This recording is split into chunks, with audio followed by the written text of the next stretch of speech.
Zinc granules, zinc ముక్కలు వేసాం ఇందులో. దాంట్లో మనకి హైడ్రోక్లోరిక్ యాసిడ్ వేస్తున్నాం. ఈ హైడ్రోక్లోరిక్ యాసిడ్ వేయగానే మనకి ఎప్పుడైతే ఇందులోంచి పొగల్లాంటి వచ్చాయో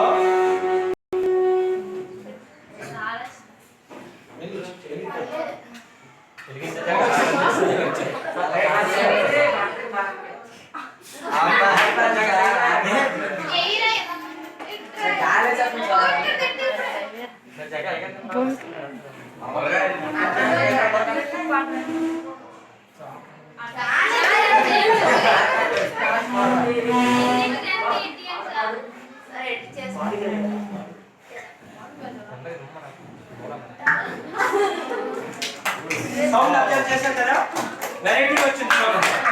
సో మనకి ఇప్పుడు చూడండి గ్యాస్ లాగా వస్తుంది. ఆ సౌండ్ మనకి టక్ మన సౌండ్ వచ్చింది కదా, ఆ సౌండ్ ఈ గ్యాస్ ఏదైనా చెప్పచ్చు, హైడ్రోజన్ చెప్పచ్చు. సో ఈక్వేషన్ పరంగా చెప్తున్నా చూడండి. జింక్ ముక్కలు జడన్ మనం తీసుకున్నాం, దాన్ని దేంతో రియాక్ట్ చేసాం, HCl. రియాక్ట్ చేయగానే ఏ వాయువు రిలీజ్ అయిందన్నా, హైడ్రోజన్ H2. సో ఇప్పుడు H2 ఎప్పుడైతే అయిపోయిందో లాస్ట్ అందులో ఒక సొల్యూషన్, ఇందులో ఒక సొల్యూషన్ వచ్చింది, అది zinc chloride solution. So clear అర్థమైంది? ఓకే.